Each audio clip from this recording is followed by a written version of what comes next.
ভেবে দেখেছেন কি, এমন একটা শহর যেখানে নগর সভ্যতার প্রকৃতি হাতে হাত বেঁধে আছে।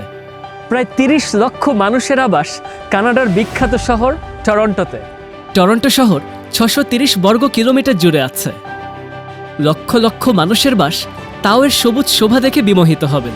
আজকে চমৎকার সুন্দর একটা দুপুরে দেখেন কত সুন্দর একটা জায়গায় এসে হাজির হয়েছি।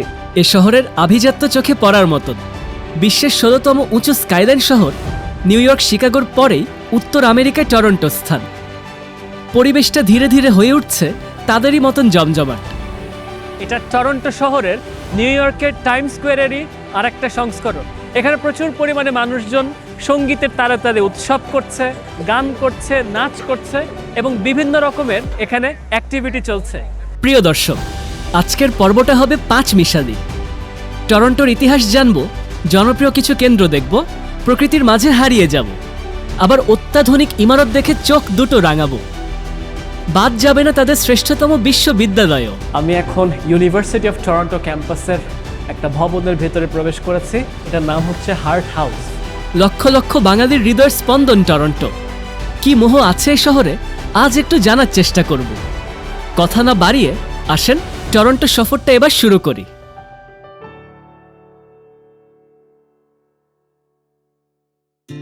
প্রিয় দর্শক, কানাডার টরন্টো শহরের সবচেয়ে জনপ্রিয় শহুরে চত্বরগুলোর একটি নেথান ফিলিপস স্কোয়ার থেকে আজকের চমৎকার সুন্দর একটা বিকেলে আপনাদেরকে এই পর্বে স্বাগত জানাচ্ছি। ডাউনটাউনের মধ্যমণি হয়ে পুরো টরন্টো শহরের সবচেয়ে বড় পাবলিক চত্বর, তার পাশাপাশি পুরো কানাডা দেশটার সবচেয়ে বড় পাবলিক চত্বর হচ্ছে এই নেথান ফিলিপস স্কোয়ার। যে নেথান ফিলিপস স্কোয়ারে একবার আপনি যখন বেড়াতে আসছেন, আপনার চোখের সামনে বরাবর টরন্টো শহরের নামটা সুন্দর করে ভেসে উঠছে, যার জন্য পর্যটকরা এই চত্বরটাতে দাঁড়িয়ে ছবি তুলতে খুব পছন্দ করে। প্রিয় দর্শক, আমার চোখের সামনে বরাবর টরন্টো শহরের নতুন সিটি হলটাকে দেখতে পাওয়া যাচ্ছে। ১৯৬১ থেকে ১৯৬৫ সাল পর্যন্ত এই সিটি হল এবং তার পাশাপাশি এই নেথান ফিলিপস স্কোয়ারকে প্রস্তুত করা হয়েছিল। এবং আমার ঠিক অন্য পাশ দিয়ে এখানে যে রিফ্লেক্টিং একটা পুল দেখতে পাওয়া যাচ্ছে, তার পিছে বরাবর টরন্টো শহরের প্রাক্তন সিটি হলটাকেও দেখতে খুবই ভালো লাগছে। এখানে টেলিভিশন চ্যানেলের উপস্থাপনা চলছে, পর্যটকরা বেড়াতে আসছে, সকলে মিলেমিশে শহরের এই পরিবেশটাকে উপভোগ করছে। আমরাও বাকি সকলের মতন করে এই নেথান ফিলিপস স্কোয়ারকে ঘুরে ঘুরে দেখছি। টরন্টো শহরের প্রচ্ছদ বলা যায় এই নেথান ফিলিপস স্কোয়ারকে। যেহেতু নগর ভবনের পাশে, তাই এটা গুরুত্বপূর্ণ গণচত্বর। উৎসব, কনসার্ট, সমাবেশ কিংবা শুধুই নাগরিক বিনোদন, বহু কাজে কানাডাবাসী জড়ো হয় দেশের সবচেয়ে বড় এই পাবলিক চত্বরে। ১২ একর জায়গা জুড়ে দ্বিতল আয়োজন, পরিবেশটা ভালোই লাগে।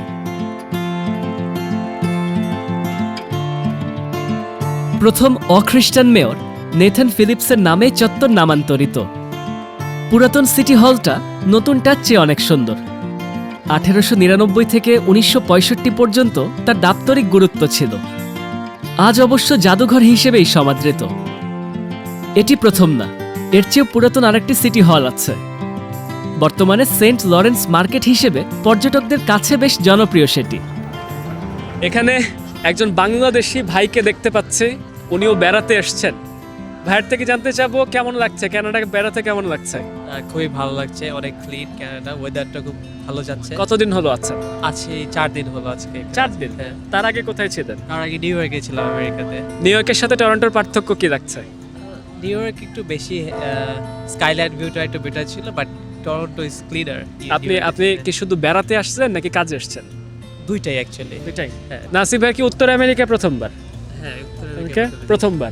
তো টরন্টোর আপনি যেসব জায়গাগুলো দেখলেন, কোন জায়গা বেশি ভালো লাগবে?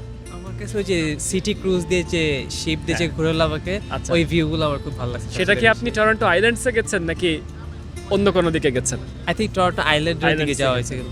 আইল্যান্ড আমিও গেছি, বেশ ভালো লাগছে। যাকে ভাইয়া, ঠিক আছে, আনন্দ করেন, ভালো লাগলো। দর্শক, আপনাদেরকে আমার এবারের সিনেমাটোগ্রাফারের সঙ্গে দেখা করাই। ওর নাম হচ্ছে ফাহিম। ফাহিম, কত বছর হইলো আসিস তুই? 7 বছর। 7 বছরে সে একবারও দেশে আসেনি। আর দেশে যখন থাকতো তখন কথায় কথায় আমাদের আড্ডা হইতো আর কি, বিভিন্ন দিকে যাওয়া আসা হতো। এই মুহূর্তে আমরা দোতলায় উঠে এসেছি, অনেক সময় পর্যটকরা আসলে যেটা জানে না যে উপরেও আসা যায়। এই খিলানগুলোর প্রতীকী অর্থ হচ্ছে ফ্রিডম আর্চেস, অর্থাৎ যারা এনাদের স্বাধীনতার জন্য কাজ করেছেন তাদেরকে মনে রাখা হয়েছে এই খিলানগুলোর মাধ্যমে। আসেন উপর থেকে নিচের দিকে নেমে যাই। এপাশ দিয়ে দেখতে পাচ্ছি ফিফা টরন্টো, অর্থাৎ ফিফা ওয়ার্ল্ড কাপের কাউন্টডাউন চলছে। যখন আমি এসেছি 233 দেখাচ্ছে, মানে 233 দিন বাকি হয়তো, তাই না? ইয়েস। বিকাল 5:46 বাজছে। 5:46-এর পরিবেশ দেখছেন, আকাশটা কিরকম হয়ে গেছে। এখন সূর্য নামে সন্ধ্যা 5টার সময়, কিন্তু আগে 1 মাস আগেও সূর্য নামতে হইতেছে রাত 8:30টার সময়। ইভেন 9:30টার সময় হইতেছে সূর্য নামতো জাস্ট 1 মাস আর 2 মাস আগে। It's a really drastic change. ইউরোপেরও বহু জায়গায় দেখেছি সূর্যাস্ত হতে হতে রাত 9টা পর্যন্ত গড়ায় যায়। তখন কেমন জানি, ধরেন 9টা 10টা বেজে যায়, 10:30 বেজে যায়, আকাশে আলো দেখা যায়। দেখা যাচ্ছে কি রাত 9টার আশেপাশে মনে হয় মাগরিবের ওয়াক্ত হচ্ছে বা তারও পরে, তারপরে দেখা যায় আবার এশার ওয়াক্ত হতে হতে 10:30 11টা বেজে যাচ্ছে। এপাশ দিয়ে দেখেন ওই যে সিএন টাওয়ারকে দেখতে পাওয়া যাচ্ছে খুব সরু করে।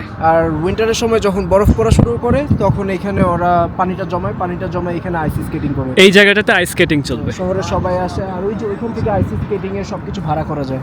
আচ্ছা, এইখানে একজন বাংলাদেশি ভাইকে দেখতে পাচ্ছি। ভাইয়ের নাম কি জানি? আমার নাম রাহাত ভাইয়ের সঙ্গে আমার ইতিমধ্যে একবার দেখা হয়েছে। ভাই হচ্ছে ড্যানফোর্ডে থাকেন। জি, আমি ড্যানফোর্ডে থাকি। এই নেথান ফিলিপস স্কয়ারে কিরকম বেড়াতে আসেন? প্রায় সময় আসি, আমার বিজনেস মিটিং করতে অনেক সময় আসতে হয়, যেহেতু আমি ইমিগ্রেশন নিয়ে কাজ করি। হ্যাঁ। এবং ওকেশনালিও আসি যখন ওয়েদার ভালো থাকে, সব সময় এখানে আসার ভাইয়া চেষ্টা কি করি। কানাডার সিটিজেন? জি, আমি কানাডার সিটিজেন। কত বছর হলো? আমি সেই তো 2017 এসেছি। আচ্ছা। এবং সিটিজেন হয়েছি 2021-এ। কেমন লাগে আপনার এই দেশটা? কি ভালো লাগছে? আমি তো অসাধারণ অসাধারণ লাগে, যে অনুভূতি বলে প্রকাশ করা যাবে না। আপনি বাংলাদেশের সাথে কানাডার পার্থক্য একটু বলেন। আর পার্থক্য যদি ইমোশনালি, সেটা তো কম্পেয়ার করা যাবে না, আসলে ওটা মাতৃভূমি। আর যদি ইকোনমিক ফ্যাক্টরগুলো আমরা কনসিডার করি, সেক্ষেত্রে কানাডা তো ওয়েল ডেভেলপড কান্ট্রি, মাথাপিছু আয় অনেক বেশি এবং হাইলি সিকিউরড একটা কান্ট্রি, যেখানে নিরাপদে আমরা এনি টাইম চলাফেরা করতে পারি, আইনের শাসন রয়েছে। সো এই সমস্ত ফ্যাক্টরগুলো যদি আমরা কনসিডার করি, কানাডা অসাধারণ একটি দেশ। অসাধারণ দেশ। যাকে ভাইয়া, কথা বলে খুবই ভালো লাগলো, খুবই ভালো লাগলো। আপনাদের সবাইকে অনেক ধন্যবাদ। আমার পাশ দিয়ে সিটি হলকে দেখতে পাচ্ছি। সিটি হলে 2টা টাওয়ার দেখা যাচ্ছে। তার ভিতরে একটা টাওয়ার যেটুকু জানি 27 তলা লম্বা, আর একটা মনে হয় 20 বা 21 তলা লম্বা। আর এই পাশ থেকে কোনাকুনি বরাবর আমরা যে স্কেটিং রিংয়ের যে চেঞ্জিং রুমটুমগুলো, ওই পাশে যেতে পারছি। এ দেখেন শহরের সন্ধ্যার আমেজটা দেখতে কতটা সুন্দর লাগছে। বিল্ডিংগুলোতে বাতি জ্বলে উঠছে, টরন্টো লেখাটা এই সন্ধ্যার আমেজে দেখতে খুবই খুবই ভালো লাগছে। ইতিমধ্যে অনেক বাংলাদেশির সঙ্গে দেখা হয়েছে। অনেকে আমার ভিডিও দেখেন, অনেকে নতুন করে চিনছেন। খুব একটা রমরমা চমৎকার একটা আমেজ কাজ করছে কানাডার টরন্টো শহরে। আমার এই পাশ থেকে স্ন্যাক্স দেখতে পাচ্ছি, দেখেন স্ন্যাক্স কাউন্টার। এখানে হিরো সার্টিফাইড বার্গার্স।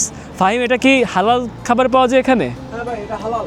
হালাল এটা? পুরো ফ্যামিলি, পুরো মেনুই হালাল। ও আচ্ছা, কি পাওয়া যায়? Beef hot dogs, onion Rings. কিছু খাবি? না, কিন্তু ওদের হ্যালাপিনিও চিকেন বার্গারটা খুবই ভালো। এখন শহরের সন্ধ্যার দৃশ্য দেখতে দেখতে একটু খাওয়া দাওয়া খাই। এটা নিলাম চিকেন ফিঙ্গার্স। সব মিলে ওই ট্যাক্স সহ 11.24 ক্যানাডিয়ান ডলার পড়েছে। হালাল খাবার, খেতে সমস্যা নেই। মজা, বেশ মজা। এখন একটা জিনিস ভালো লাগে, আমি ভিডিওটা যখন রেকর্ড করছি অনেকগুলো দিন পার হয়ে গেছে আমি কানাডাতে আসছি আর কি। তো রাস্তাঘাটে প্রচুর হালাল দোকান পাওয়া যায়। আমি জানি এটা লন্ডনেরও এখন এই অবস্থা, নিউ ইয়র্কেও আছে। আগে খুব হিসাব করতে হতো কোন দোকানে ঢুকছি, কোথায় ঢুকছি। এখন সুযোগ সুবিধা ভালো আর কি।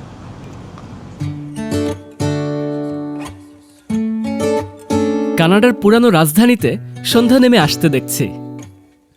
অতিমাত্রা এখানে আতিশয্য নেই, চোখ জ্বালিয়ে দেওয়া আলোর ঝলকানিও নেই। তবুও অভিজাত, তবুও আধুনিক বিশ্বের প্রতিচ্ছবি পুরো মাত্রায় ফিটফাট। নেথান ফিলিপস স্কয়ার ছেড়ে চলে যাচ্ছে কানাডার সবচেয়ে জমজমাট পাবলিক চত্বরের দিকে। হাঁটাপথে বড়জোর 10 মিনিট।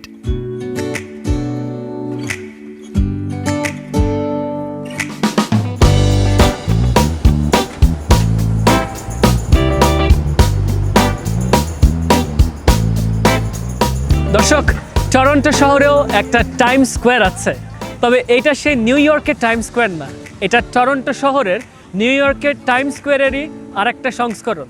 আপনাদেরকে ইতিমধ্যে একটা জনপ্রিয় চত্বর দেখিয়েছি, নেইথান ফিলিপ স্কোয়ার, যেই চত্বরটার আমেজ একরকম, আর টরন্টোর এই ইয়াং ডান্ডা স্কোয়ার অথবা জনপ্রিয়ভাবে যেটাকে বলা হয়ে থাকে সানফোকাস স্কোয়ার, এই চত্বরটার পরিবেশ একদম অন্যরকম। এখানে আপনার চারপাশে প্রচুর পরিমাণে যে এলইডি বিলবোর্ডগুলো আছে, এইসব বিলবোর্ডে একের পর এক আলোর ঝলকানি, বিভিন্ন রকমের বিজ্ঞাপন, সব কিছু মিলিয়ে মিশিয়ে একদম রাতের বেলায় শহরের ডাউনটাউনের একটা চমৎকার শহুরে আমেজ এই চত্বরটাতে ফুটে উঠছে। এখানে প্রচুর পরিমাণে মানুষজন সঙ্গীতের তারে তারে উৎসব করছে, গান করছে, নাচ করছে এবং বিভিন্ন রকমের এখানে অ্যাক্টিভিটি চলছে। এই সানফোকাস স্কোয়ারটা হচ্ছে একরকম ঘানার একটা টার্ম, যে টার্মটার অর্থ দাঁড়াচ্ছে আপনি আপনার অতীত থেকে শিক্ষা নিয়েছেন। টরন্টো শহরের অতীতে যদি একটু ফেরত চলে যাই, এই শহরটা 1700-র পরের দিক থেকে মানুষের বসতি একটু একটু করে বাড়ছিল, তবে তখন পর্যন্ত এটা টাউন বা শহর কিছু হয়নি। কিন্তু 1700-র দিকে এখানে রীতিমতন একটা স্ট্রিট ছিল। 1790-এর পর থেকে যখন নগর পরিকল্পনা করা হচ্ছে এইসব নগর পরিকল্পনার সঙ্গে যিনি সরাসরি গভর্নর হিসেবে নিয়োজিত ছিলেন, তিনি তার দুই বন্ধু, ব্রিটিশ পলিটিশিয়ান, একজন ডান্ডাস সাহেব এবং একজন ইয়ং সাহেব, দুজন মানুষের নামে এখানে দুটো স্ট্রিট তৈরি করেছিলেন, যে স্ট্রিটগুলো 1796 সাল নাগাদ তৈরি হয়ে গিয়েছিল। ওই স্ট্রিটগুলো যেখানে এসে ব্যবচ্ছেদ করেছে, ঠিক সেখানটাতে রয়ে গেছে টরন্টোর বিখ্যাত এই ইয়াং ডান্ডাস স্কোয়ার। এই চত্বরটা 1996 সালে একটা নগর পরিকল্পনা হাতে নেওয়ার পরে আস্তে আস্তে এটাকে সজ্জিত করতে করতে 2003 সাল নাগাদ এই চত্বরটা এই আমেজে চলে আসছে। যেই চত্বরটা বেড়াতে বছরে প্রায় 5.5 কোটির কাছাকাছি মানুষজন এখানে ভিড়ছে। দৈনিক প্রায় 1 লক্ষের কাছাকাছি মানুষজন এখানকার চত্বরের মাঝখানে একটা পেডেস্ট্রিয়ান স্ক্র্যাম্বল আছে, সেটা ধরে পার করছে। আমার ঠিক পাশ দিয়ে টরন্টোর ইটন সেন্টার নামের একটা বিখ্যাত শপিং সেন্টারকে দেখতে পাওয়া যাচ্ছে। এই শপিং সেন্টারটা দেখতে যেই পরিমাণে মানুষজন এসে সমবেত হচ্ছে, তার পাশাপাশি এই শপিং সেন্টারের তলা দিয়ে যে সাবওয়ে স্টেশন আছে, সেগুলোর মানুষজনকে যোগ করলে পুরো উত্তর আমেরিকার সবচেয়ে বেশি দর্শনপ্রাপ্ত শপিং সেন্টারের ভিতরে একটা গণ্য করা হচ্ছে টরন্টোর এই ইটন সেন্টার, যে শপিং সেন্টারে 5 কোটির কাছাকাছি মানুষজন বছরে এসে ভিড়ছে। দর্শক, এই ইয়াং ডান্ডা স্কোয়ারটা রাতের বেলার আমেজটাই সবচেয়ে বেশি হয়তো আনন্দদায়ক মনে হয়। উইকেন্ডের সময়ে চমৎকার একটা পরিবেশ পরিস্থিতি এখানে বিরাজ করে। আমার পাশ দিয়ে কিছু কাউন্টার আছে, যেখান থেকে ট্যুরিস্ট বাস বা হপ অন হপ অফ বাস ছেড়ে যাচ্ছে। শহরের অনেক রকম নগরে আমেজ এখানে উপভোগ করা যাচ্ছে। আমরাও এই শহরের এই চমৎকার চত্বরটা ধরে ঘুরে ঘুরে বেড়াচ্ছি।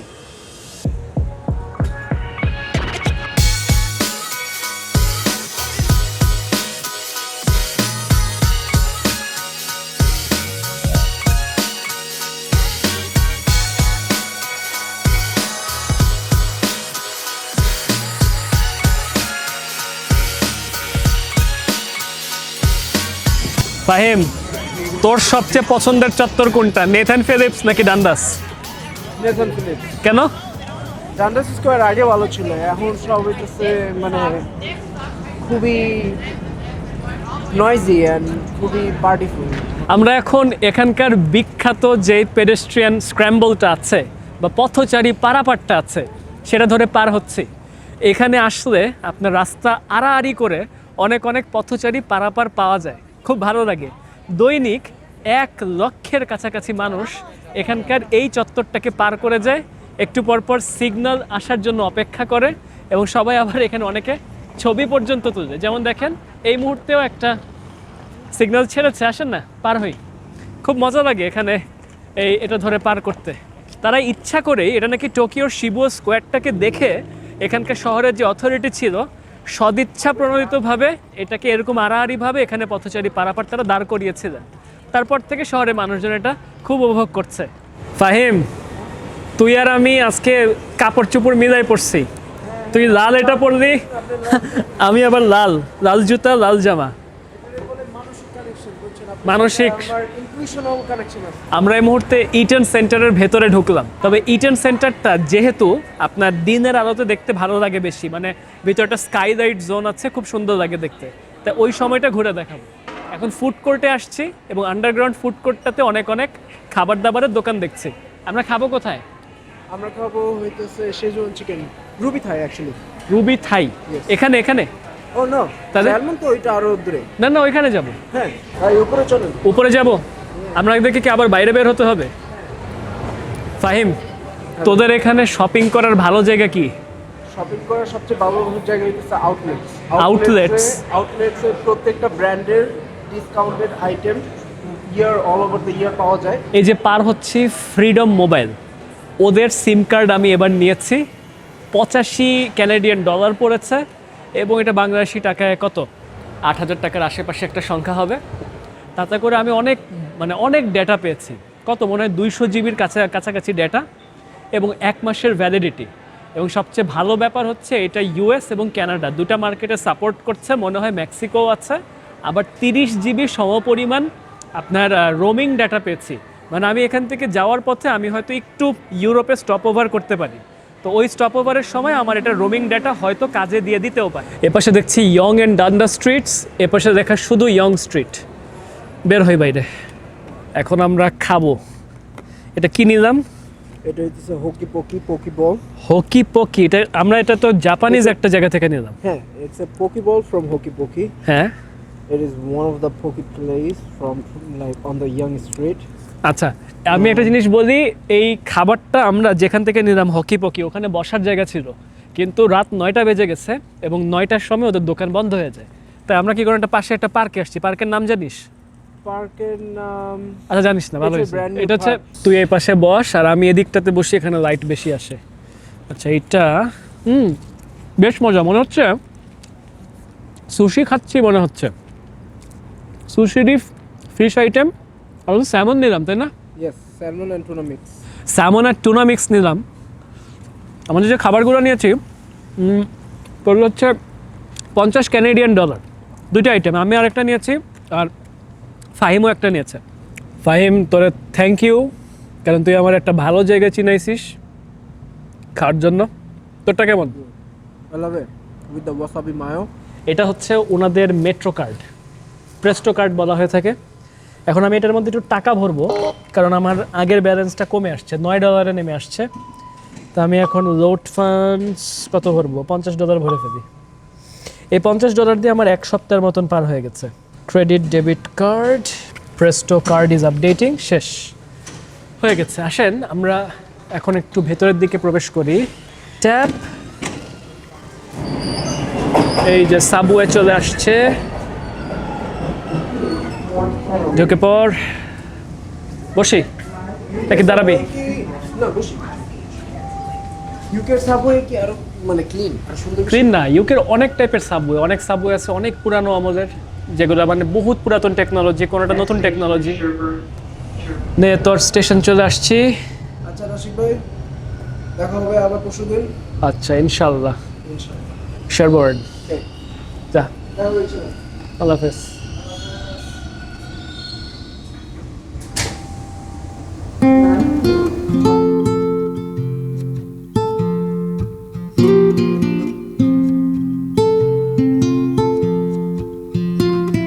প্রিয় দর্শক, 1827 সালে প্রথমবারের মতন প্রতিষ্ঠিত হলো ইউনিভার্সিটি অফ টরন্টো।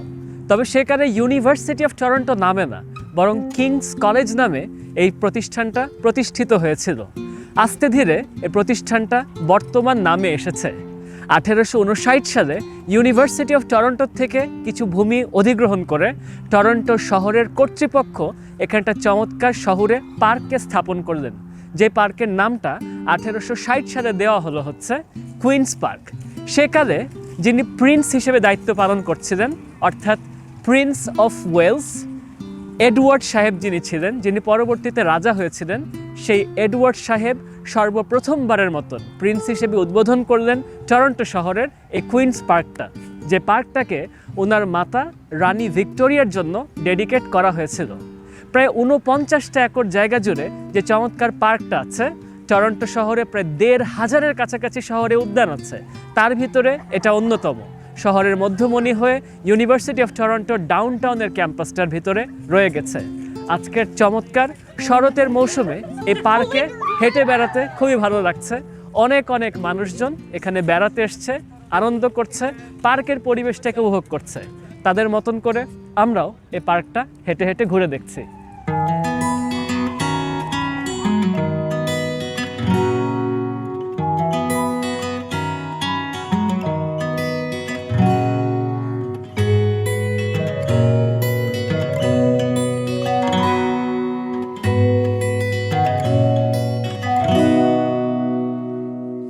প্রিয় দর্শক, আমার পাশ দিয়ে যে ভাস্কর্যটা দেখতে পাওয়া যাচ্ছে এটা রাজা সপ্তম এডওয়ার্ডের ভাস্কর্য।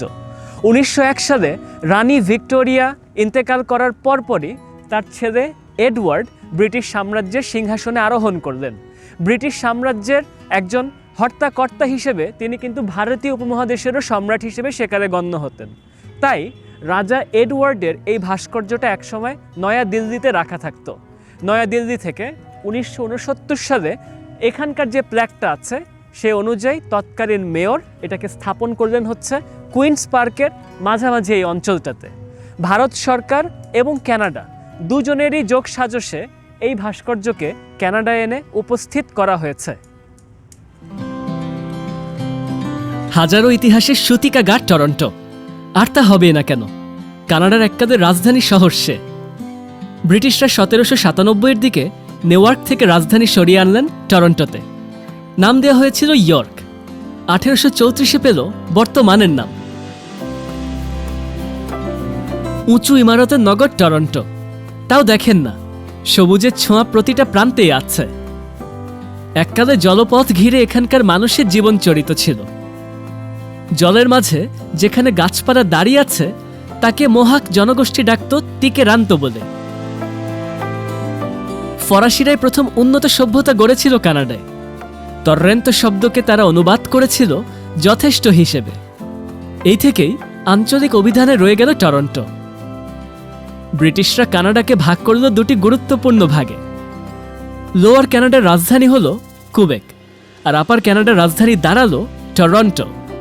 সেকালের রাজধানী আজও কানাডার সবচেয়ে বড় শহর। 1827 সালে যে প্রতিষ্ঠানটা কিংস কলেজ নামে যাত্রা শুরু করেছিল, 1850 হতে হতে তার নাম এসে দাঁড়ালো ইউনিভার্সিটি অফ টরন্টো। প্রিয় দর্শক, আমি এই মুহূর্তে ইউনিভার্সিটি অফ টরন্টোর ডাউনটাউন যে ক্যাম্পাসটা আছে বা সেন্ট জর্জ ক্যাম্পাস বলা হচ্ছে, সে ক্যাম্পাসটা ধরে এই মুহূর্তে হাঁটছি। এই ক্যাম্পাসটা প্রায় 138 একর জায়গা জুড়ে ডাউনটাউন ক্যাম্পাস হিসেবে প্রতিষ্ঠিত আছে। একদম পুরাতন ক্যাম্পাস বলে অভিহিত। তবে তার পাশাপাশি মিসিসগা এবং স্কারবরোতে এর আরও 2টা ক্যাম্পাস আছে। সব মিলিয়ে যে বিশাল বড় বিশ্ববিদ্যালয়, সেখানে 1 লক্ষের উপর শিক্ষার্থীরা এই মুহূর্তে লেখাপড়া করছে। পুরো পৃথিবীর সর্বসেরা বিদ্যাপীঠগুলোর একটা ইউনিভার্সিটি অফ টরন্টোকে এই মুহূর্তে শরতের মৌসুমে দেখতে চমৎকার লাগছে। হয়তো শরৎকালটা এই ক্যাম্পাসের সবচেয়ে সুন্দর মৌসুমগুলোর একটা বলে বিবেচিত হচ্ছে।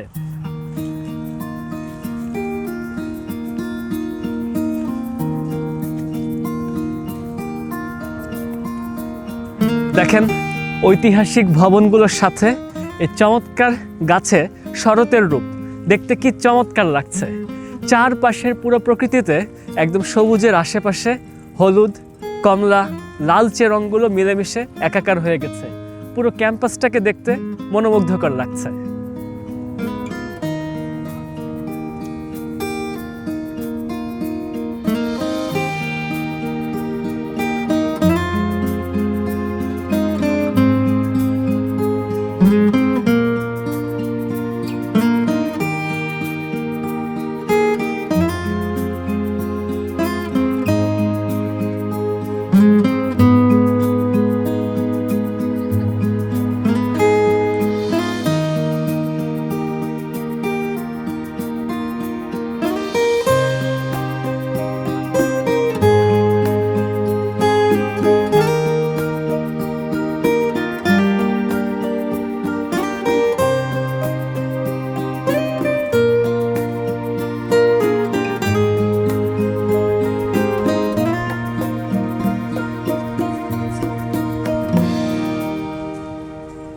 দর্শক, আমি এখন ইউনিভার্সিটি অফ টরন্টো ক্যাম্পাসের একটা ভবনের ভেতরে প্রবেশ করেছি। এটার নাম হচ্ছে হার্ট হাউস। 1919 সালে প্রতিষ্ঠিত একটা ভবন দেখছি এবং গুগলে সার্চ দিয়ে দেখলাম এটা একটা স্টুডেন্ট অ্যাক্টিভিটি সেন্টার। আমি আমার বন্ধুর থেকে শুনেছিলাম যে ইউনিভার্সিটি অফ টরন্টোর ক্যাম্পাসগুলোর ভেতরে আসলে আদি ইউরোপীয় ধাঁচের যে ক্যাসেলগুলো তৈরি হতো সেরকম ক্যাসেলের কিছু রূপ এখানে ফুটে উঠবে, সেরকমই লাগছে। হগওয়ার্টস একটা অনুভূতি কাজ করছে। সিঁড়ি নিচের দিকে চলে যাচ্ছে, সিঁড়ি উপরের দিকে চলে যাচ্ছে। আসেন না একটু সিঁড়ি বেয়ে উপরের দিকে উঠি। এই যে এই সিঁড়িটা ধরে উঠছি। তো এটা একটা স্টুডেন্ট অ্যাক্টিভিটি সেন্টার যেটা খোঁজ করে দেখলাম, এবং এখানে থিয়েটার আছে আর এখানে বিভিন্ন রকমের অ্যাক্টিভিটি হচ্ছে। আমি অনুষ্ঠানের আওয়াজটাও শুনতে পেয়েছি। দেখেন যেখানে এসছি আবার এখান থেকে আর একটা পথ ওপরের দিকে যাচ্ছে, আর এপাশ দিয়ে জানালার দৃশ্য দেখতে পাচ্ছি। কিছু ছাত্রছাত্রী কোনায় কোনায় দেখতে পাচ্ছি বসে বসে পড়াশোনা করছে। নিচের দিকে নামি, খুব চমৎকার অনুভূতি। আমার বিশ্ববিদ্যালয় ক্যাম্পাস বেড়াতে খুবই ভালো লাগে। পৃথিবীর যে কোনো দেশে গেলেই এরকম সুযোগ পেলে, এরকম পাবলিক বিশ্ববিদ্যালয় বলেন প্রাইভেট বলেন, হাঁটার সুযোগ পেলে আমি কখনো ছেড়ে দিই না। তো এখান থেকে আমি সোজা হেঁটে গেলে যেদিকে যাচ্ছি একটা হলের দিকে যাচ্ছি, যে হলের ভিতরে অনুষ্ঠান চলছে দেখছি। একটা কথা বলি, আমার খালাতো বোন এই ইউনিভার্সিটিতে পড়াশোনা করেছে। তো আমি ওর থেকে মানে কল করে কনফার্ম করেছি গতকাল যে ওদের ক্যাম্পাসের ভেতরে প্রবেশ করতে সমস্যা নেই, বিল্ডিংয়ের ভেতরে ঢোকা যায়, ঢুকে চাইলে একটু ঘুরে আসার সুযোগই থাকে। এই এখান দিয়ে ঢুকছি একটা গ্রেট হলে, দেখছেন এটা একটা গ্রেট হল, সুন্দর লাগছে। এখানে একটা অনুষ্ঠান চলছে, এপাশ দিয়ে বের হয়ে যাই। দর্শক, টাইমস হায়ার এডুকেশনে এই মুহূর্তে এই বিশ্ববিদ্যালয়ের র্যাঙ্কিং 21তম। কিউএস ওয়ার্ল্ড র্যাঙ্কিংয়ে এই মুহূর্তে পুরো পৃথিবীতে র্যাঙ্কিং 29তম।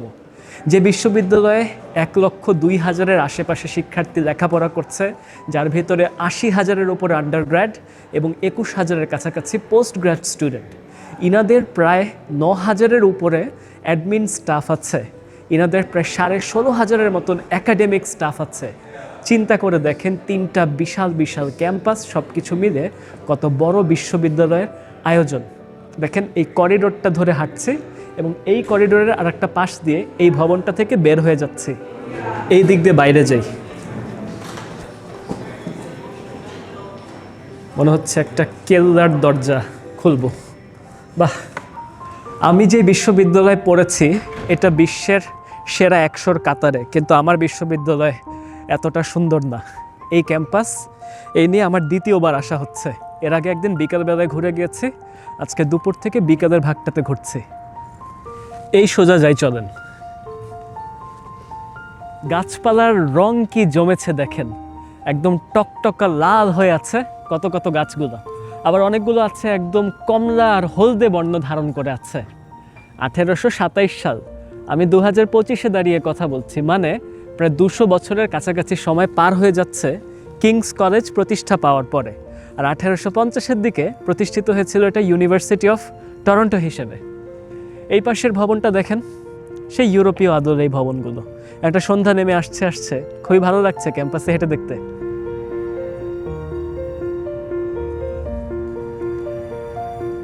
এখানে লিখেছে 15 কিংস কলেজ সার্কেল। এই ডাউনটাউনের সেন্ট জর্জ ক্যাম্পাসটা হচ্ছে একটা কলেজিয়েট ইউনিভার্সিটি ক্যাম্পাস। 11টা কলেজ আছে এই ক্যাম্পাসটার ভেতরে। এই ভবনটার নাম দেখতে পাচ্ছি ইউনিভার্সিটি কলেজ। এখানে ভিন্ন একটা ভাষায় কিছু লেখা আছে, তবে 1856 এবং 1859-এর কথা দেখতে পাচ্ছি। তার মানে অনেক পুরাতন ভবন। ভেতরে যাই তো, খুবই অভিজাত লাগছে এই ভবনটাকে দেখতে। এ দেখেন চারপাশ পুরা ইউরোপীয় কেল্লার মতন লাগছে দেখতে। গুগলে ইতোমধ্যে সার্চ করে দেখছি 1853 সালে এই ভবনটাকে প্রতিষ্ঠা করা হয়েছে, এবং এটাকে প্রতিষ্ঠা করা হয়েছে এমন একটা ভবন হিসেবে যেখানে ছাত্রছাত্রীরা হায়ার এডুকেশন পাবে। কোনো রকম ধর্মীয় বিষয়কে এখানে আনা হবে না।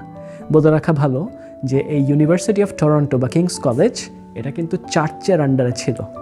খেয়াল করেন, সিঁড়ি উপরের দিকে উঠে যাচ্ছে, যেন হগওয়ার্টস ক্যাসেলে আমরা সিঁড়ি বেয়ে উপরের দিকে উঠছি।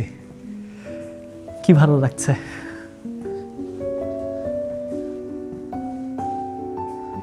এখন যেখানটাতে আসছি এটা একটা বারান্দার মতন, অর্থাৎ এখান থেকে নিচের দৃশ্যটাকে দেখতে পাওয়া যাচ্ছে। এপাশে একটা রিডিং রুম দেখতে পাচ্ছি, আর এপাশ দিয়ে একটা লাইব্রেরি দেখতে পাচ্ছি। দেখি তো লাইব্রেরির দিকটাতে হেঁটে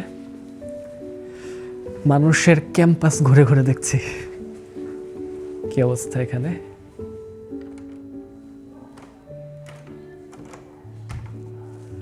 না, লাইব্রেরি বন্ধ। অনেক বেশি মাতামাতি করা হয়ে গেছে এনাদের ক্যাম্পাসে। আমার মনে হয় এখন বাইরে বেরিয়ে যাওয়া উচিত। এখানে আবার তৃতীয় তলাও আছে, এপাশ দিয়ে বের হয়ে যাই।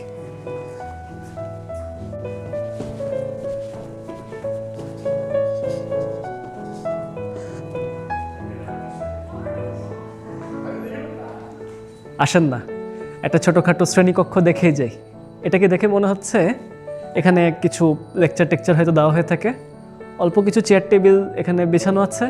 তার পাশাপাশি এদিকটাই হচ্ছে স্ক্রিন, অর্থাৎ পাঠদান এখান থেকে করা হয়। বাইরে ইতিমধ্যে একটা মোহময় পরিবেশ। ও যে চোখের সামনে সিএন টাওয়ারে বাতি জ্বলে উঠেছে, সব কিছু দেখতে কতটা সুন্দর লাগছে।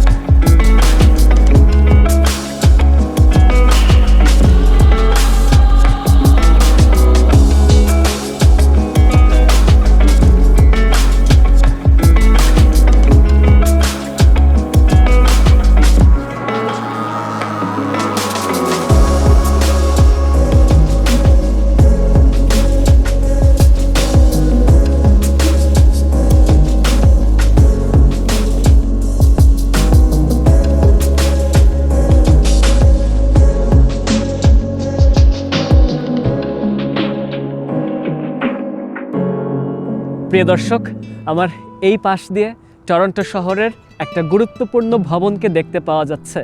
এই ভবনটার নাম হচ্ছে অন্টারিও লেজিসলেটিভ বিল্ডিং। যে ভবনটার ভেতরে অন্টারিওর লেজিসলেটিভ অ্যাসেম্বলি আছে, তার পাশাপাশি অন্টারিওর যিনি গভর্নর জেনারেল হয়ে থাকেন তার একটা ভাইস রিগাল সুইট আছে এটার ভেতরে।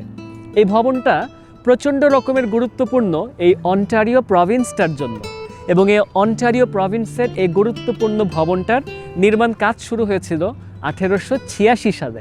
1880 সালে একটা প্রতিযোগিতায় যারা জিতেছিল তারাই কিন্তু শেষমেশ 1886 সালে সে নকশা অনুযায়ী নির্মাণ কাজ শুরু করলো।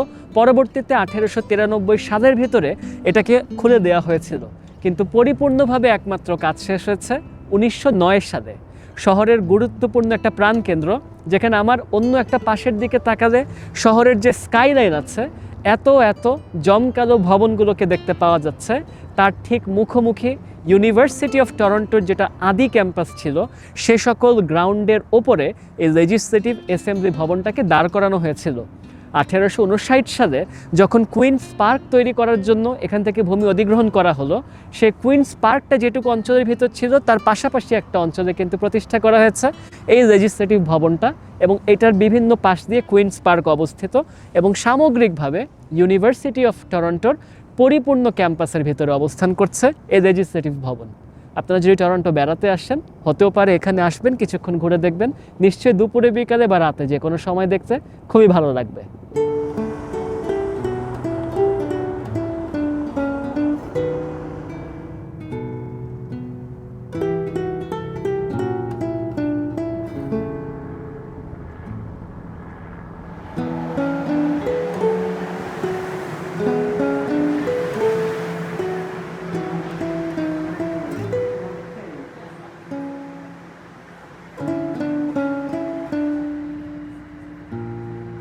প্রিয় দর্শক, আজকে চমৎকার সুন্দর একটা দুপুরে দেখেন কত সুন্দর একটা জায়গায় এসে হাজির হয়েছি। আমার পাশ দিয়ে জলাশয় দেখতে পাওয়া যাচ্ছে, এ পাশ দিয়ে জঙ্গলি ভূমি আছে, এখানে মানুষজন এসে উৎসব করছে। পাশ দিয়ে কারো বিয়ের অনুষ্ঠান চলছে আমরা দেখতে পাচ্ছি। এমন একটা জায়গায় এখানে এসে হাজির হয়েছি, জায়গাটার নাম হচ্ছে এভারগ্রিন ব্রিকওয়ার্কস। এখানে চমৎকার সুন্দর গাছপালার মাঝে শরতের যে অপূর্ব প্রকৃতি ফুটে উঠছে, টরন্টোবাসী ডাউনটাউন থেকে প্রায় 15 মিনিটের কাছাকাছি দূরত্ব অতিক্রম করে এরকম একটা জায়গায় এসে ঘুরে বেড়াতে বেশ পছন্দ করে। আমি এই মুহূর্তে এই অঞ্চলটা যেখানে বেড়াতে এসেছি, এটা কোনো না কোনো একটা সময় একটা ব্রিক ফ্যাক্টরি ছিল, যেটাকে পরবর্তীকালে এই প্রাকৃতিক আশ্চর্যমণ্ডিত এই জায়গাটার ভেতরে সাধারণ মানুষের পদচারণাকে তৈরি করে দেওয়া হয়েছে। ঠিক সেই জায়গাটা এখন বেড়াতে এসেছি, আসেন না হেঁটে হেঁটে কিছুক্ষণ ঘুরে দেখি। এই যে এখানে একটা ট্রেল আছে, এদিক থেকে ট্রেলটা যায়, এই ট্রেলটা উপরের দিক দিয়ে গেলে আবার আমার বাসার সামনে চলে যায়। আর এইখানে একটা পন্ড আছে, এই পন্ডে সবসময় কই মাছ দেখা যায় আর টর্টয়েস দেখা যায়, এখানে অনেক টর্টয়েস আছে। আর এখানে হইতেছে প্রোটেক্টেড বায়োডাইভার্সিটি। দেখেন কি অপূর্ব লাগছে, শরতের স্নিগ্ধ প্রকৃতির মাঝে হেঁটে বেড়াচ্ছি। আমি যখন গুগলে সার্চ করছি যে কি কি জাতের এখানে গাছপালা হয়ে থাকে, আসলে তো এগুলো চিনি না খুব একটা। এখানে ধরেন যে hackberry, eastern white cedar, white pine, red oak, white oak, তার পাশাপাশি লিন্ডেন, পাইনস, ম্যাপল সহ বিভিন্ন রকমের গাছপালা দিয়ে আমার চারপাশগুলো ছেয়ে আছে। দেখেন শরতের প্রকৃতি তো গাছপালা থেকে কিন্তু পাতা আস্তে আস্তে ঝরে ঝরে পড়ছে, সেরকম একটা মৌসুমের মাঝে এই জঙ্গলি প্রকৃতির মাঝে দিয়ে আমরা হাঁটার ট্রেল খুঁজে পাচ্ছি। প্রিয় দর্শক, এই জায়গাটাতে আমি যেটুকু শুনেছি, আপনি অনায়াসে একটা 30 থেকে 40 মিনিটের একটা হাইকিং করে ফেলতেই পারবেন। এবং এই রকমের স্নিগ্ধ শরতে আমেজ শহরের মাঝখানে কতখানি আমরা আশা করতে পারি আমাদের অঞ্চলগুলোতে, যেখানে আমরা শুধুমাত্র দালান কোঠা, রাবল এগুলো দিয়ে ভরিয়ে রেখেছি আর কি। যাকে খুবই ভালো লাগছে। আসেন আমরা ঘুরে ঘুরে এখন কিছু শটের মাধ্যমে এই জায়গার পুরো পরিবেশ প্রকৃতি কিছুক্ষণ ঘুরে ঘুরে দেখতে থাকি।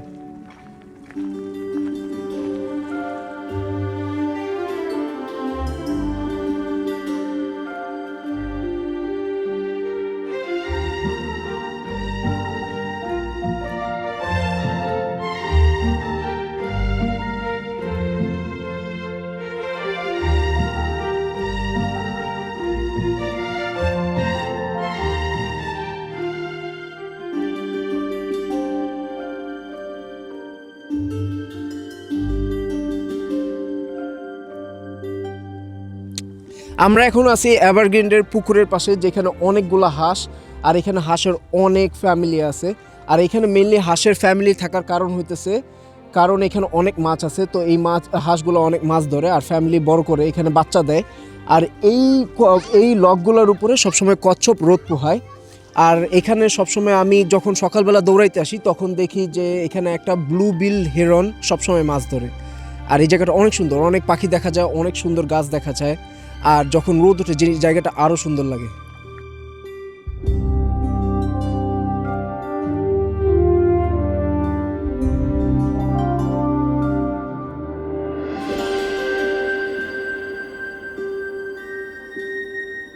ভাই এখানে হইতেছে নেটিভ আর নন নেটিভ কচ্ছপ দেখা যায়। আর এখানেও হইতেছে গ্রেট ব্লু হেরন দেখা যায়। এখানে সবসময় এদের পুরো হ্যাবিটেট আছে। ঠিক ওই যে ওই আইল্যান্ডটা দেখা যাচ্ছে না, ওই আইল্যান্ডটাতেই হইতেছে সবসময় গ্রেট ব্লু হেরনটা বসে থাকে। চলেন আপনাকে আমি দেখাই। এখানে যদি আসেন তাহলে দেখতে পাবেন যে এখানে সুন্দর একটা পন্ড, আর ঠিক ওই জায়গাটায় যখন ব্লু গ্রেট হেরন ওয়েট করে তখন মাছগুলা দেখতে পায়, মাছগুলা দেখার সাথে সাথে উড়ে গিয়ে ধরে ফেলে।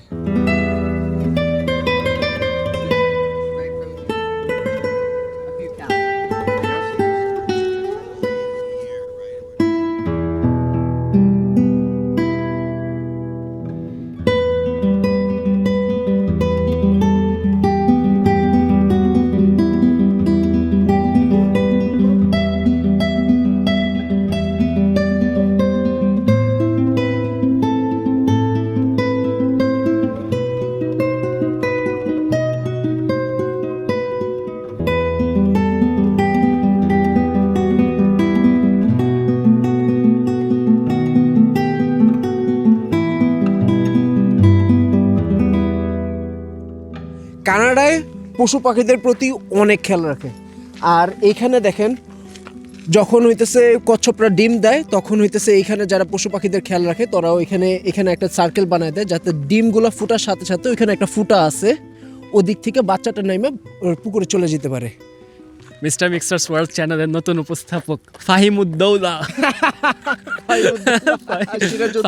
ফাহিম আগে অনেক ভালো বাংলা লিখতো আর কি, হ্যাঁ, ও যখন বাংলাদেশে থাকতো খুব ভালো মানে বাংলায় ছড়া টড়া কবিতা লিখতো। এখন এসে নাকি সে ইংরেজি ভাষায় কবিতা লিখে। এখন মাইকেল মধুসূদন দত্ত হয়ে গেছে। মাইকেল হইস নাই, তুই ইংলিশে লিখিস, তোরে আবার বাংলা শিখাচ্ছি। বাংলা আবার শিখবো, তারপর আমি বলবো যে আমি আর কখনো ইংলিশে লিখবো না, তখন আবার বাংলায় চলে যাবো। এ পাশ দিয়ে দেখছেন কি অপূর্ব লাগছে প্রকৃতি দেখতে। বানাচ্ছিলাম ডাউন টাউনের ভিডিও, আর ডাউন টাউনের ভিডিওর মধ্যে ঢুকে গেছে কি রকমের সুন্দর দৃশ্যগুলো।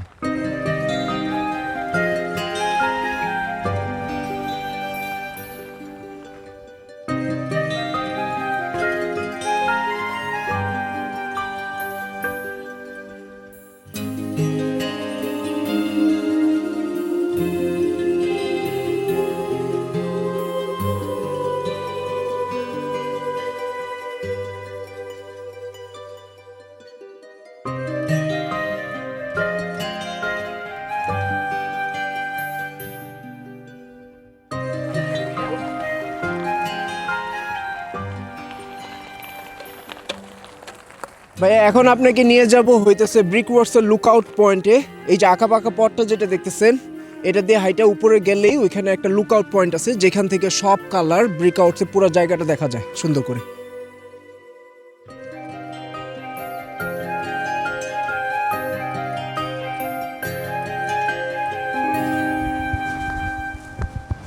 দর্শক দেখেন, এখন একটা রেল পথের উপর দিয়ে হাঁটছে। এই রেলপথটা যথেষ্ট পুরানো, 1890-এর দিকে এটাকে প্রস্তুত করা হয়েছিল। তবে রেলপথটা কখনো লাভজনক না হওয়ার কারণে 1892-এর দিকে এটাকে বন্ধ করে দেওয়া হয়েছিল। এটা একটা কমিউটার রেলপথ ব্যবস্থা ছিল। এখানকার যে ডন ভ্যালি নামক যে অঞ্চলটা আছে, ডন নদী ঘিরে যে টরন্টো শহরের গোড়াপত্তনের একটা ইতিহাস আছে। টরন্টো মূলত তৈরি হয়েছিল হাম্বার নদীর ধার ঘেঁষে, কিন্তু হাম্বার নদী এবং ডন নদী দুটার মোহনায় টরন্টো শহরকে বলা যেতে পারে। এই ডন নদীকে কেন্দ্র করে আশেপাশের যেসব অঞ্চল, এসবে কিন্তু ব্যবসা বাণিজ্যের প্রসার ছিল। এমনকি এখানে যে কর্দমা জনিত খাল ছিল, এসব থেকেই কিন্তু একটা পর্যায়ে ব্যবস্থা করা হয়েছিল ওই যে ব্রিক্স ওয়ার্কস নামের এখানকার যে ফ্যাক্টরি স্থাপন করা হলো সেগুলোর। তো এইসব ঘিরে যে ব্যবসা বাণিজ্যের প্রসার, এখানে 100 বছরের কাছাকাছি ফ্যাক্টরি চলেছিল। দর্শক দেখতে পাচ্ছেন এখান থেকে এই রেলপথটা, যেটা এই মুহূর্তে পরিত্যক্ত ঘোষণা করা হয়েছে। সাধারণ পর্যটকেরা এখানে বেড়াতে আসে, ছবি তুলতে খুব পছন্দ করে। শরতের মৌসুমের মাঝে এই রেলপথের এই পাশের দৃশ্যগুলোকে দেখতে কতটাই না সুন্দর লাগছে। আমি যদি হেঁটে এই পাশে যাওয়ার চেষ্টা করি, এদিক থেকে দেখেন কি সুন্দর দৃশ্য দেখতে পাওয়া যাচ্ছে। আবার যদি হেঁটে এদিকে চলে যাই, তাহলে আমার পাশ দিয়ে হাইওয়েকে দেখতে পাওয়া যাচ্ছে। এসব হাইওয়ের ধার ঘেঁষে যে চমৎকার সুন্দর শরতের আমেজ, দৃশ্যগুলো দেখতে খুবই ভালো লাগছে। সব কিছু মিলিয়ে মিশে এই এভারগ্রিন ব্রিকওয়ার্কস অঞ্চলটাতে আজকে পুরো দিনের বেলাটা ঘুরে বেড়াতে চমৎকার একটা অনুভূতি কাজ করছে।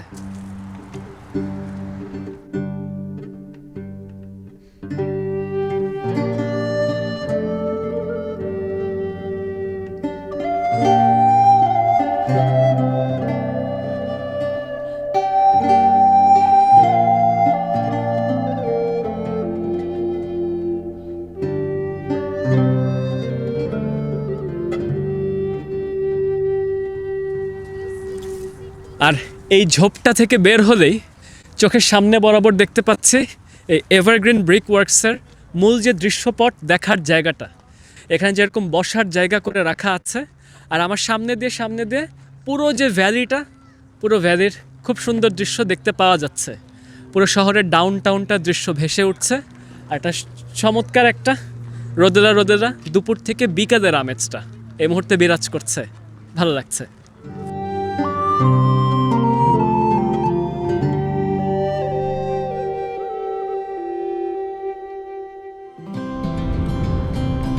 এবার ছুটে চলছে শহরের আরেকটা জনপ্রিয় পার্কের দিকে। এভারগ্রিন ব্রিকওয়ার্কস থেকে কিছুটা পথ আগালে আপনি রিভারডেল পার্কে গিয়ে পৌঁছাতে পারেন।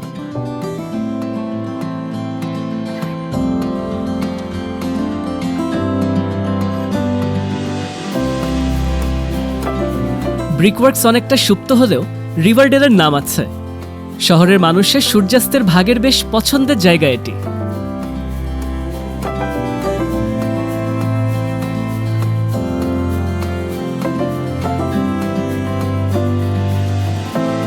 রিভারডেলের বিশেষত্বই এর ঢালু ভূমি।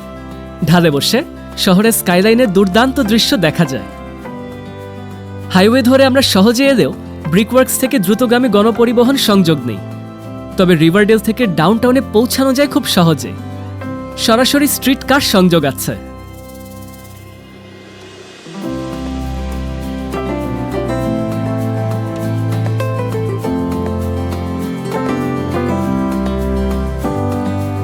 রিভারডেলের দিনের দৃশ্য যেমন মোহনীয়, রাতের দৃশ্যও চমৎকার। পুরো শহরের দালানগুলো জুড়ে আলো জ্বলে থাকে। কিছুক্ষণ সেখানে বসে সে দৃশ্য দেখতে ভালোই লেগেছে।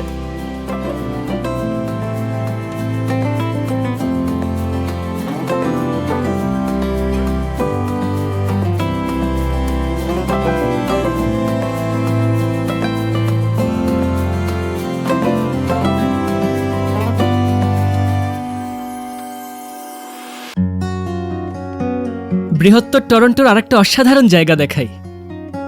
স্কারবারো অঞ্চলে ঘুরে দেখা যাচ্ছে স্কারবারো ব্লাফস। একে মানুষ ব্লাফার্স পার্ক বলেও চিনে। 15 কিলোমিটার জুড়ে আছে অনেক অনেক পাহাড়ের সারি।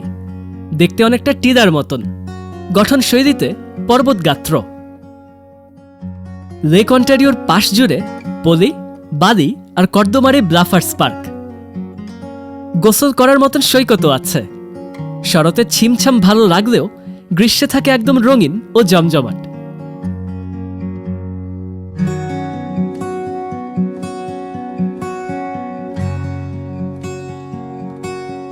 প্রিয় দর্শক, টরন্টো শহরের ডাউনটাউনে লেক অন্টারিওর পারে প্রচণ্ড রকমের হাওয়া বইছে এবং হাওয়া খেতে খেতে লেক অন্টারিওর পাশ দিয়ে একটা চমৎকার সুন্দর জায়গায় এই মুহূর্তে হাঁটতে এসেছি। আমি এই মুহূর্তে যে অঞ্চলটাতে আসছি সেই অঞ্চলটা হচ্ছে এক্সিবিশন প্লেস থেকে যথেষ্ট কাছে। এই জায়গাটা হচ্ছে ট্রিলিয়াম পার্ক নামে পরিচিত, যে ট্রিলিয়াম পার্ক থেকে টরন্টো শহরের ডাউনটাউনের অসাধারণ সুন্দর দৃশ্য দেখতে পাওয়া যায়। কয়েকটা একর মিলিয়ে এই পার্কটাকে প্রস্তুত করা হয়েছে, যেখানে মানুষজন সাইকেল চালাতে আসছে, যেখানে মানুষজন দৌড়াদৌড়ি পর্যন্ত করতে আসছে।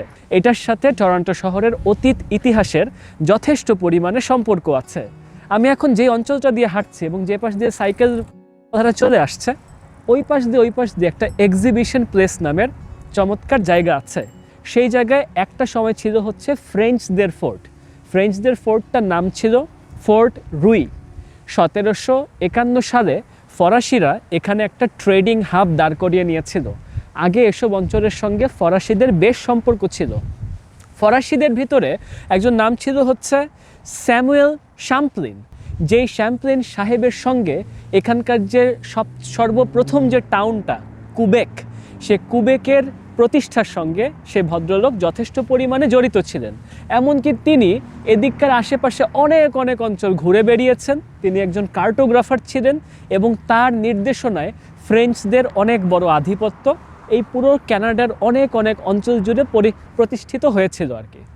তো ফরাসিরা 1720-এর দিকে নায়াগ্রাতে একটা ফোর্ট বানিয়েছিল, যে ফোর্টটার নাম দেওয়া হয়েছিল ফোর্ট নায়াগ্রা।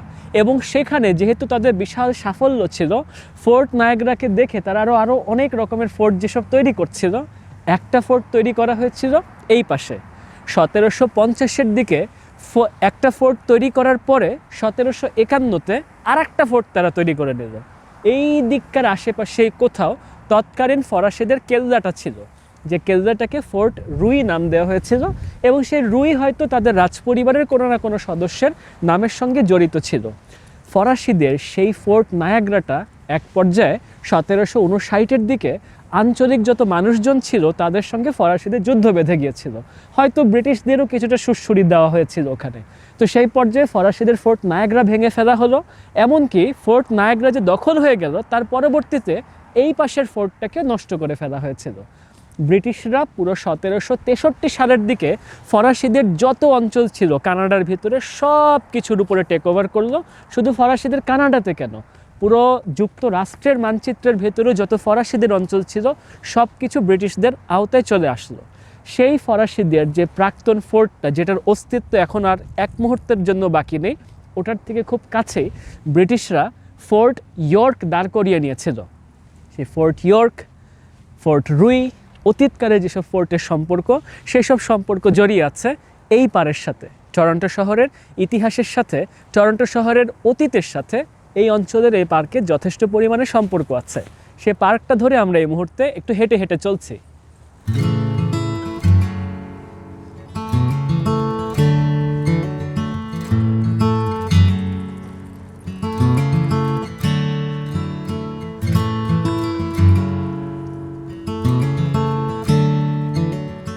ওই পাশ দিয়ে দেখেন সিএন টাওয়ারের দৃশ্য দেখতে পাওয়া যাচ্ছে। পুরো টরন্টো শহরের সবচেয়ে উঁচু টাওয়ার সিএন টাওয়ার, 1815 ফুট উচ্চতায় আছে। এই পাশ দিয়ে দেখেন একটা প্লেন উড়ে যাচ্ছে। বিলি বিশপ বিমানবন্দর থেকে আমরা প্লেন উড়ে যেতে দেখছি। দেখেন এই প্লেনটা আকাশে উঠতে উঠতেই বাঁক খাচ্ছে। আমি একটা কাজ করি, জুম করে এখনই ফোন দিয়ে একটা টেক নিয়ে দেখাই। দেখেন প্লেনটা বাঁক খাচ্ছে এবং চোখের সামনে দিয়ে উড়ে উড়ে চলছে। আজকে আকাশে সুন্দর করে চাঁদ দেখতে পর্যন্ত পাওয়া যাচ্ছে। পুরো জায়গার পরিবেশ প্রকৃতির মাঝে অসাধারণ রকমের একটা মনোরম পরিবেশ এখানে প্রতিভাত হচ্ছে। এই পাশ থেকে যদি একটু ঘুরে যাই দর্শক, ঘুরে গিয়ে আমরা দেখতে পাচ্ছি প্লেনটা আকাশে কিন্তু এখনো পাক খাচ্ছে। আর এ পাশ দিয়ে দেখেছেন একটা সূর্যাস্তের প্রকৃতি। সূর্যাস্তের প্রকৃতির মাঝে যখন পরিবেশ আবহাওয়া ভালো থাকে তখন চারপাশগুলো দেখতে খুবই সুন্দর লাগে। এপাশ থেকে প্রায় 19,000 বর্গ কিলোমিটারের কাছাকাছি বিস্তৃত লেক অন্টারিও দৃশ্যকে দেখতে মনে হচ্ছে সমুদ্রের যেন নীল জলরাশি আমার পাশ দিয়ে এসে বাড়ি খাচ্ছে। খুবই খুবই ভালো লাগছে। ফাহিম, তুই যদি উপস্থাপনা করতিস কি বলতিস? দর্শক, আমার কানাডা অনেক ঠান্ডা লাগতেছে। কিছুই বুঝতে পারতেছি না, মানুষ এখানে ঠান্ডার ভিতরে দৌড়ায়। আমি অনেক কনফিউজ। আমি কি দর্শক বেশি বলি?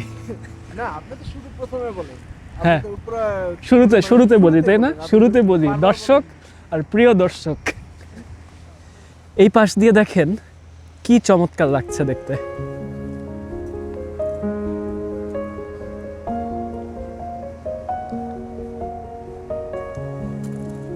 ফাহিম, তোদের কেমন লাগে রে থাকতে? এত সুন্দর দেশ, এত সুন্দর আবহাওয়া, এত ঠান্ডা। সামার টাইম, ফল টাইম আর স্প্রিং টাইম সবচেয়ে অনেক মজার। কারণ এই যে এই ওয়েদারও অত বেশি খারাপ না, কনকনে ঠান্ডা না। বাতাস না থাকলে মানে আসলে ওয়েদারটা অনেক সুন্দর, কিন্তু বাতাসের কারণে একটু মানে গরম লাগে, মানে অনেক বেশি ঠান্ডা লাগে। কিন্তু থাকতে ভালোই লাগে, কারণ বিকালের সময় যে কোনো সময় হাঁটতে বেরোলেই সুন্দর একটা পরিবেশে, বাসা থেকে 10-15 মিনিট হাঁটলেই একটা সুন্দর একটা পরিবেশে হাঁটা যায়। দর্শক, এই পাশটা দেখেন, শরতের স্নিগ্ধ কোমল প্রকৃতি, শরতের রূপে পুরো কানাডা যেন ছেয়ে আছে।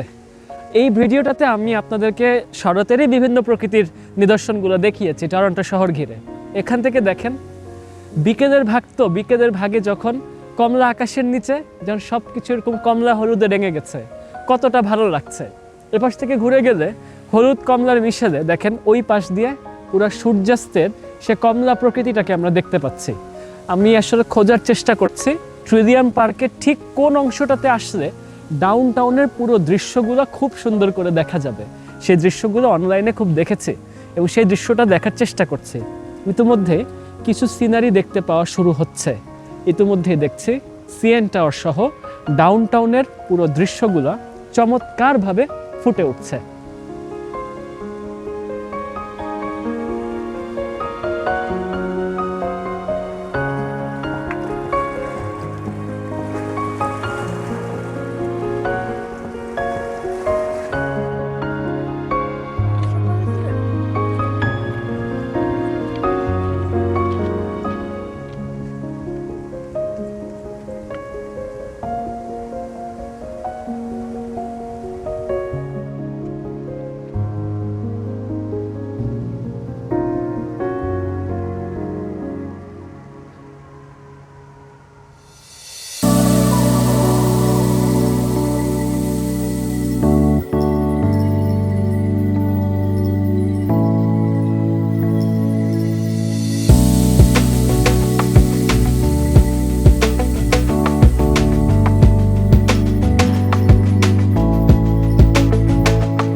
প্রিয় দর্শক, আজকের এই ভিডিওর সর্বশেষ অংশে ছোট করে বেড়াতে এসেছি কানাডার টরন্টো শহরের একদম বিখ্যাত একটা প্রদর্শনী কেন্দ্রে। এই প্রদর্শনী কেন্দ্রের নাম হচ্ছে এক্সিবিশন প্লেস। 1889 সালে প্রথমবারের মতন প্রতিষ্ঠিত হয়েছিল এই এক্সিবিশন প্লেস, যেটা এই মুহূর্তে প্রায় 197 একর জায়গা জুড়ে একটা সুবিশাল জায়গা, যেখানে স্পোর্টস, এক্সিবিশন সহ অনেক কিছু আয়োজিত হচ্ছে। কানাডার এই এক্সিবিশন সেন্টারটাও নিশ্চয়ই ঘুরে ঘুরে দেখার সুযোগ থাকছে, তবে সেই সুযোগটা আজকে না, অন্য কোনো দিনে নিচ্ছি। আশা করছি দর্শক, কানাডা টরন্টো শহরের ডাউনটাউন নিয়ে তৈরি করা এবারে যে ভিডিওটা আপনারা দেখলেন, সেই ভিডিওর দেখানো গন্তব্যগুলো দেখে আপনাদের কাছে ভালো লেগেছে, এবং যদি ভালো লেগে থাকে তাহলে এমন আরও অনেক ভিডিও দেখার জন্য আপনারা চাইলে আমার ইউটিউব চ্যানেলটাতে সাবস্ক্রাইব করে সাথে থাকতে পারেন, আমার ফেসবুক, আমার টিকটক বা আমার ইনস্টাগ্রাম এখানে ফলো করে সাথে থাকতে পারেন, এবং কানাডা সিরিজের আরও অনেক অনেক পর্ব আসতেই থাকবে। সবাই ভালো থাকবেন, সুস্থ থাকবেন, সবাইকে ধন্যবাদ।